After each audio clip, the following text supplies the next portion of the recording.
அப்படியே எடுக்கணும், வாயில லபக்குன்னு போட்டு மெல்லணும். ஹலோ மக்களே, எல்லாரும் எப்படி இருக்கீங்க?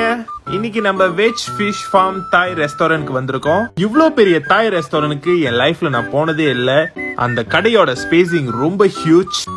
தண்ணியில ஜாலியா சுத்திக்கிட்டு இந்த மீன் இப்ப யாரு வயித்துல மாட்டி கஷ்டப்பட்டுக்கிட்டு இருக்குன்னு தெரியலங்க. சரி, நம்ம வந்த வேலையை பார்ப்போம். இங்க தொம்யாம் ஆர்டர் பண்ணோம், பண்டான் சிக்கன், அப்புறம் லாலா, அப்புறம் இது என்னமோ ஒரு சிக்கன், இன்னும் நிறைய ஐட்டம் பின்னாடி வரும் பாருங்க. தாய் ஃபுட்ல தொம்யாம் இல்லாம எப்படிங்க? சோ ட்ரை பண்றேன், பாருங்க. சாவடியான செம்மையான தொம்யாம் வேணுமா? இங்க வந்து கண்டிப்பா ட்ரை பண்ணி பாருங்க.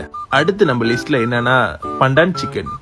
இதை எடுக்கணும், இதை உரிக்கணும், அதுக்கப்புறம் சம்பால்ல டிப் பண்ணணும், அப்படியே லவக்குன்னு வாயில எடுத்து போடணும். ஞொம் ஞொம் ஞொம் ஞொம் ஞொம். செம்ம ருசி, என்ன ருசி! Oh my god, this is out of the world. அடுத்து நான் ட்ரை பண்ணது லாலா. லாலா கடை சந்தி இல்லைங்க, கடல்ல இருக்கிற லாலா. உங்களுக்கும் பிடிக்குமோ? எனக்கும் பிடிக்கும். பட்டரை தூக்குறோம், ப்ரோனை எடுக்கிறோம், வாயில வைக்கிறோம். ஞொம் ஞொம் ஞொம் ஞொம் ஞொம். பண்டான் சிக்கனும் ரொம்ப நல்லா இருந்துச்சுங்க, அதாங்க 2வது தடவை சாப்பிட்றோம், கோச்சிக்காதீங்க கைஸ். மறக்காம நீங்க உங்க ஃப்ரெண்ட்ஸ் அண்ட் ஃபேமிலி கூட வந்து இந்த இடத்துல ட்ரை பண்ணி பாருங்க. ரொம்ப நல்லா இருக்கும். அந்த என்வாயர்மெண்ட், ஃபுட் எல்லாமே ரொம்ப ஒரு ஜோக்கான ஒரு எக்ஸ்பீரியன்ஸா இருக்கும். அடுத்த வீடியோல உங்களை பார்க்குறேன். பாய்.